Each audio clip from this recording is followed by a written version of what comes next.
Dodgers legend Sandy Koufax once said that pitching is the art of instilling fear. You gotta figure out who I'm gonna watch next, Some of the man. best pitchers ever to take the mound have also been the best at scaring the hell out of any batter who stepped in against them. There's not much more horrifying in sports than an intimidating pitcher with elite stuff, as at times it seems like there's an equal chance they could strike you out or just outright put you into an eternal slumber with one wild pitch. What's it like to face some of these guys? Someone once said of another Dodgers ace, the imposing Don Drysdale, that he would consider an intentional walk a waste of 3 pitches. If he wants to put you on base, he can hit you with 1. Slugger Oscar Gamble once said that a good game against the fearsome Nolan Ryan was going 0 for 4 and not getting hit in the head. Hank Aaron, one of the best hitters of all time, didn't mix words about what it was like to square off against the intimidating Bob Gibson. Don't stare at him, don't smile at him, don't talk to him, Aaron said. He doesn't like it. You don't dig in against Bob Gibson. He'll knock you down. He'd knock down his own grandmother if she dared to challenge him. And with that cold as heck line, we're brought to our topic of today, examining some of the scariest pitchers in baseball history. So step right up. But I ain't gonna lie, I said that in the last video when we was watching Nolan Ryan. When he was throwing on fastballs, I'm like, bro, it makes you a better pitcher when people scared to hit the ball. When they come out there comfortable, ready to hit that thing, yeah. When they scared that you about to hit him with the ball, you can throw strike. That's crazy. Niggas said Bob Gibson would hit his grandma. Don't get too comfortable in that box. Yo. Pitcher number 1, Randy Johnson. Let's start with the top. Should I watch Bob Gibson next? Somebody said Roger Clemens. But Bob Gibson, I ain't heard about Towering Bob and Gibson. glowering Johnson. What made the big unit so intimidating? Let's start with the big part. Few hurlers have ever stood out so much on a baseball mound as Johnson. When the 6'10" southpaw debuted with the Montreal Expos in 1988, he became the tallest player in Major League history at the time. But it wasn't just his height that made his presence on the mound so intimidating. It was the scowl, the brooding countenance, the acne scars, the mustache, and yes, the iconic mullet. And Johnson wasn't just physically imposing, he was also bringing it. Johnson's triple-digit fastball seemed even faster than it was because of how long his stride to the plate was. It could at times feel like he was just handing the ball to the catcher. Add to that a filthy, exploding slider and a nearly sidearm delivery, and the lengthy lefty appeared almost unhittable most of the time. You know what else was so intimidating? His sometimes total lack of control. In his first season with the Expos, he walked as many men as he struck out, and he continued to have major control issues in his first few seasons with the Seattle Mariners. Young Randy was wild, erratic, inconsistent, and all the more imposing as a result. Teammates refused to stand in against him in bullpen sessions. A department store mannequin had to be added to the payroll in their place. Nigga say, I'm not standing in no batting cage with this nigga, man. Even niggas on his team, like, I'm not doing that. Is y'all crazy? Johnson at times also had trouble controlling something else, his temper. When things weren't going well on the mound for the big left-hander, it was wise to give him a wide berth in the dugout and let him take out his rage on other things, like bat racks and water coolers. And even once Johnson learned to control his pitches better later in his career, the looming possibility that he could lose control at any moment hung over the batter's box like a dark cloud, terrifying hitters. If Johnson let go of a fastball over your head, as he did to John Kruk at the 1993 All-Star Game, it didn't really matter if it was intentional or accidental. He was in your head, and the at-bat was pretty much over. Kruk, for one, didn't stand a chance after his intimidation. Johnson's total dominance and intimidating presence became almost laughable at times, as when his former Expos teammate Larry Walker encountered his own John Kruk moment at the 1997 All-Star Game, and promptly turned his helmet around and marched to the other batter's box. What could you do in the face of such an imposing threat but try to laugh? What could you do when Johnson's fastball even proved lethal, as they did when a poor dove chose to fly in front of home plate during 2001 spring training game? Johnson managed to stretch his imposing career over 22 seasons, striking fear into the hearts of hitters en route to 303 career victories and 4,875 strikeouts. Few pitchers have reigned over the game for so long, and until they were as old as the big unit was when he finally hung up his cleats. Pitcher number 2, Bob Gibson. Perhaps no hurler ever stared down batters quite like Bob Gibson. The St. Louis Cardinals ace had a ferocity that only a few like Johnson have ever come close to equaling on the mound. Gibson didn't just glare at hitters, he scowled at them, and the batters didn't just respect him, they outright feared him. That's because Gibson had a bite every bit as menacing as his bark. When he wound up, the 6'2" right-hander swung his entire body around before exploding at the batter and ending in his distinctive follow-through, hurling fastballs that would more than likely register in the mid-90s today. And what's more, hitters knew that it was just as likely to go at their head as paint the outside corner. Gibson brought an intense competitive fire to the mound every time he pitched. He had joined the Cardinals just a decade after Jackie Robinson broke the color barrier, and there was still very few black pitchers in the big leagues. As Gibson put it himself, failure wasn't an option. Gibson's fire field Bob performances that led him to dominate the National League for a decade. The 60s were a hurler's paradise thanks to the high pitching mounds and cavernous fields, and no one leveraged the advantage better than Gibson. It was a time when pitchers owned the inside part of the plate, considered it their personal property. In his autobiography, Gibson said that he threw 9 different pitches after all. 2 different fastballs, 2 sliders, a curve, a changeup, knockdown, brushback, and hit batsmen. Ouch. But Gibson's reputation for throwing at batters belied the amount he actually did it. He never led the league in HBPs and struck only 102 batters in his 17-year career, about 6 per season. Clearly the ones he did hit made an impression, and the legend just grew and grew. Batters often said that Gibson may not have actually hit that many, but he would constantly knock them down intentionally. Gibson later called that ridiculous. He said, "If I threw at a batter, I hit him." Part of Gibson's ferocious mystique came from his utter unwillingness to engage with the enemy. He never shook hands with an opponent, never fraternized. Hell, he wouldn't say a word to his own teammates on days he pitched. He was tough as nails and would never show any weakness. Once, in 1967, Pirates slugger Roberto Clemente lined a pitch back at Gibson. It broke his fibula. Gibson stayed in the game long enough to pitch to 3 more Pirates hitters. Bob's competitiveness helped him win 251 games and 2 Cy Youngs while striking out 3,117. In 1968, he won the National League MVP when he finished with a mind-boggling 112 ERA, the modern record. In 9 career World Series, hold on, it says a record. When he finished with a mind-boggling 112 ERA, the modern record. In 9 career World Series starts, he threw 8 complete games, including a 10-inning victory over the New York Yankees. It simply wasn't fair to be that intimidating and that good. When Major League Baseball lowered the mound in 1969 and reduced the height of the strike zone from a batter's armpit to the jersey letters, the changes were known simply as the Gibson rules. Though small in stature at just 5'11" and 170 pounds, Pedro Martinez became one of the most imposing power pitchers in the history of the game. Y'all been saying watch him too. I haven't got to watch him yet either. Who was the With 3 scariest world-class though? pitches, a tailing high 90s fastball, a wicked curve, and a nasty change, Martinez could practically toy with hitters. And beyond his 3 stellar offerings, Martinez also enjoyed elite control, command, and confidence. His willingness to come inside could also leave opposing hitters often tasting dirt. And make no mistake, despite his elite movement, this was purely intentional. "I'm not afraid of hitting anyone," he once said, "because I can put the ball where I want to." And sometimes where he wanted to put it was in your ear. In his first few years in the big leagues in Montreal, Martinez earned a reputation as a headhunter. They called him Senior Plunk. Pedro had a knack for hitting batters during tension-filled moments as well, touching off countless bench-clearing brawls. The rail-thin right... Dang, he was hitting batters during the tension. Well, I like him. I like them pitches. What you want to do? hander was sometimes downright proud of this intimidating tactic.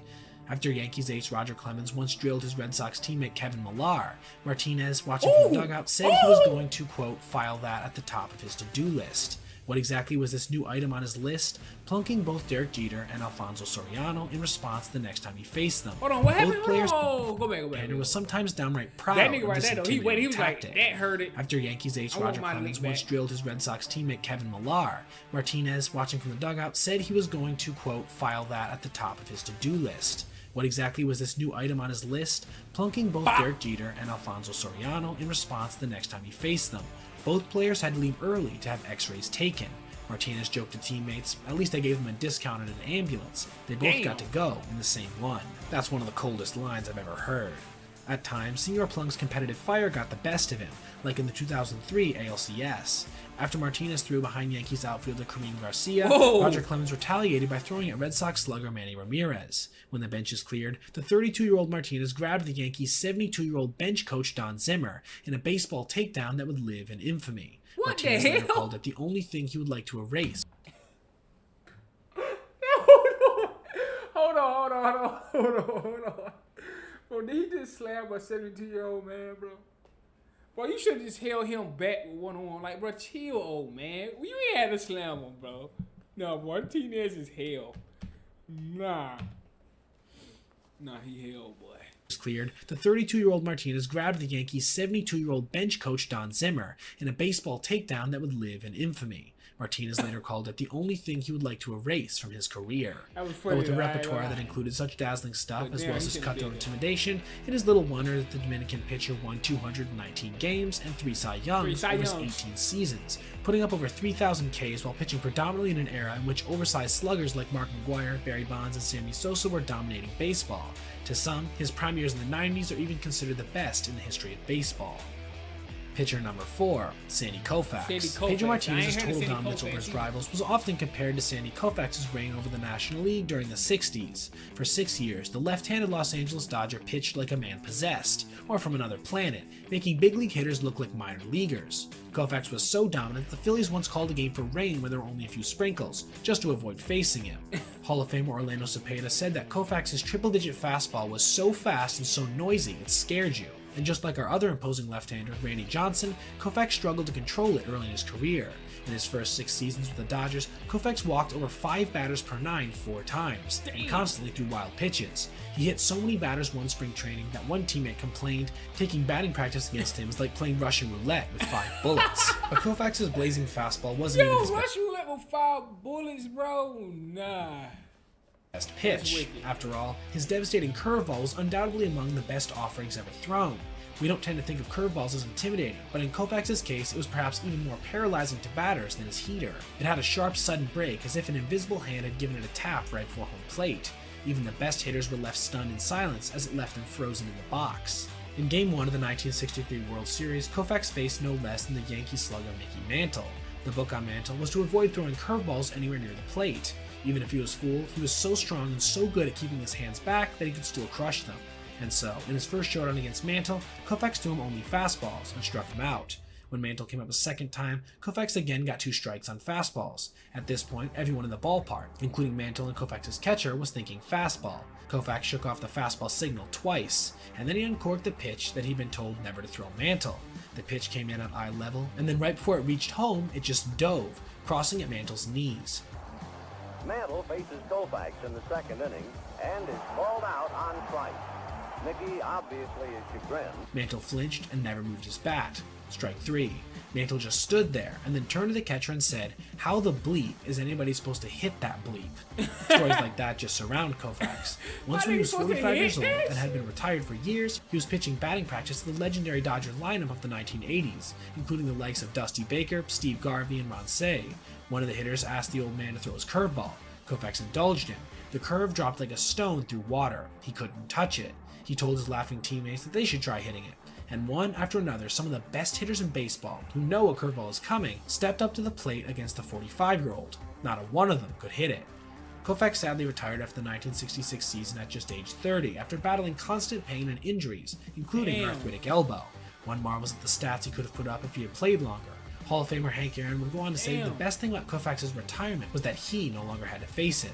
Pitcher number 5, Nolan Ryan. I just watched There's Nolan, never been boy. a pitcher quite like Nolan Ryan. With his high leg kick and insane stride length, Ryan felt like he was right on top of opposing hitters before he even let go of the pitch, making his eventual 100-mile-per-hour plus fastball look even faster than it was. As a result, he was absolutely horrifying to face. Thanks to that fastball and his sick curve, he struck out more batters than any hurler ever has, and probably ever will. He threw more no-hitters, pitched more innings, threw more pitches, and through all of it, Ryan never gave in to a hitter, never took a pitch off. Even down to the count, he was still trying to throw unhittable pitches. He wanted to strike out every batter he faced and make them look bad in doing it. Legendary pitching coach Dave Duncan once said, "A guy like Ryan doesn't just get you out, he embarrasses you." Thanks to his ferocity, the typical Nolan Ryan game featured a lot of strikeouts, a lot of walks, and very few hits. Ryan not only struck out the most hitters ever, he walked the most. 2,795 in his career, more than 50% more than Steve Carlton, the next player on the list. The Ryan Express also threw the most wild pitches, and hit 158 batters during his career. His lack of control, as evidenced by the fact that he walked more than 100 batters in a season 11 times, only served to intimidate hitters more. And when Ryan was truly on, batters had pretty much no chance. Once, when Ryan was one out from one of his 7 no-hitters, Detroit Tigers slugger Norm Cash walked up to the plate, not with a bat, but with the wooden table leg that had been ripped off a table in the Tiger clubhouse. "Check his bat," Ryan shouted from the mound at the home plate umpire, who, after a good laugh, asked Cash to grab a real bat. Cash responded, "Why? I'm not going to get hit anyway." And he didn't. Cash got a real bat, popped out. Niggas not trying to hit that. That's crazy. crazy, bro. Nolan Ryan, bro. And Ryan had his The fact that no-hitter. he got Perhaps he Ryan's got single one most Cy Young, intimidating I moment think. came right at the tail Or end of none, his it's career. crazy. It was a hot August day in Texas in 1993. Robin Ventura, the White Sox 26-year-old all-star third baseman, strode to the plate against the 46-year-old Ryan. He had already singled against Ryan in the game. Nolan brought the heat up and in, beating young Robin. Ventura dropped his bat, tossed his helmet, and charged the mound. Big mistake. Ryan hog-tied the young whippersnapper and hammered him with a volley of punches in the head. What was later called the Texas haircut. The Texas ordeal made it clear haircut. yet again that there are at least two things you don't mess I with: remember that in the Texas video. That was and Nolan funny. Ryan. Pitcher number 6, Aroldis Chapman. He's Okay, been I called the haven't heard Cuban of Missile, Aroldis. the Sultan No, of Swift, hold the on. Vice Aroldis Chapman, man. Should we watch him? I ain't heard about him. I ain't say nothing about him in the comments, man. What's up? Y'all of hate him? velocity. He is officially the hardest throwing pitcher ever. For real? Aroldis Chapman, at 6'6", is one menacing presence on the mound. And when you throw in some control issues, as well as a suspension for abuse he incurred back in 2016, you really Abuse? do have a bona fide boogeyman. Chapman's left arm was blessed by the gods. He and Blessed Pitt by the were starting to gods. see the Cincinnati Hum! Reds in 2010. Woo! And since then, Chapman has been one of the Shit. most electric and erratic closers in the big leagues. Did I mention he was once clocked at 105.1 miles per hour in one of his first big league games? One of his first On games? September 24th, 2010, this happened. The pitch was the fastest ever recorded Woo! in MLB history, and it almost beat Andrew McCutchen. Chapman later hit 105 again with the Yankees in 2016. Pitches like that don't need a PR team. They're pretty much unhittable and can't help but intimidate batters, even the best in the world. So, what's it like to see a 105 mile per hour fastball? Slugger Andrew McCutchen said that trying to hit Chapman's fastball is like trying to catch a fly, not a fly ball, an insect, like Mr. Miyagi. As with Randy Johnson and Sandy Koufax, facing Chapman is even more of a nightmare. That for nigga lefty. throwing hundreds Mr. and Miyagi's threes. fastball Oh is my, like trying to 101, catch a fly, 103 down not a the fly line? ball, an insect, Fun. like Mr. Miyagi.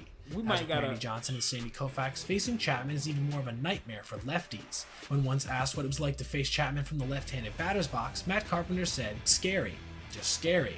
He coils up like a snake and he throws 100 miles an hour. And it just seems like it's going to be right by your face. And it might be. And in case anyone ever forgot what he's capable of, Chapman's got it tattooed on his left wrist, where 105.1 miles per hour is inked below a flame-tailed fastball. And for those of you going to comment that he's washed up today, his up to 104 mile per hour heaters this year might just make you want to rethink those statements. Lastly, no list of intimidating heroes would be complete without a few honorable mentions. First up, Sam McDowell. The 6'5" left-hander had a devastating 6'5". fastball and lived hard and fast, both on the field and off. On the hill, he claimed 5 straight strikeout titles from 1965 to 1970, twice topping 300 Ks. Off the field, he described himself as the biggest, most hopeless, and most violent drunk in baseball. This erraticness, along with his legendary heat and sometimes suspect command, combined to make him one of the most feared fireballers in the game's history. During the late 70s, Astros ace J.R. Richard was one of the most dominant pitchers in the majors. Not only was Richard 6'8" and 220 pounds, looking more like a center than a pitcher, he could throw his fastball over 100 and his slider in the mid-90s, at a time when this was extremely rare. Like Nolan Ryan, he believed in letting it fly all the time, with little regard to where it was going. He also had something of a reputation as a headhunter. Unfortunately, his career was cut short by a stroke in 1980, just as he was really coming into his own. But nonetheless, he left behind a hell of a legacy, especially in the minds of the hitters he faced at the time. Nicknamed the Mad Hungarian for his madman appearance and on-the-mound Mad persona, Hungarian. Al-Rabosky turned batter intimidation into Rabosky. performance art during his 12 major league Oh, seasons. shit. He would jaw with umpires, hitters, including those on deck, and could be counted on for a good beanball ensuing brawl at least a couple times per season. And finally, the Rocket, Roger Clemens. With over 4,000 career Ks and 300 wins, while Roger. spending a decent portion of his career pumped up on roids, his reputation Come on, bro. Why we talking about Roy's, bro? I hate when we talk about Roy's in videos. So Roger Clemens on Roy's. Now I gotta watch. I'm watching Roger Clemens next. Cause I hate when they try not to give the. Oh, let's watch. really did precede him. Aside from his thick body and menacing stare, Clemens was a master of intimidation with his actions as well. Who can forget this moment from the 2000 World Series? Not content to just shatter Mike Piazza's bat with an inside heater, Clemens picked up the barrel and fired it at the Mets catcher. Somehow he wasn't ejected from the game. Maybe even that day's umpire was too scared to take him on. So, But I ain't gonna lie, man. I think the scariest problem. what have we learned from baseball's most fearsome Nolan pitchers Ryan, about how Bob to Gibson, intimidate and Randy hitters? Johnson, I ain't gonna lie. First, it helps to have a dynamite fastball. It's sometimes better if it's not at all clear where it's going. At times, it's even more scary if you know where it's going and that presumed destination is at you. Shit. Sometimes a filthy off-speed pitch can be equally daunting, or a simulated psychotic episode, or hey, how about a real one? All these combine to give us our formula for how to be an intimidating pitcher in the annals of baseball history. Thanks for watching this video. I ain't even gonna lie, but let me know in the comments who y'all think the scariest pitcher of all time. Not the greatest, the scariest. Like the person somebody is scared to face, man. Let me know in the comments, man. But look, man, like, comment, subscribe. Y'all already know what's going on, man. No.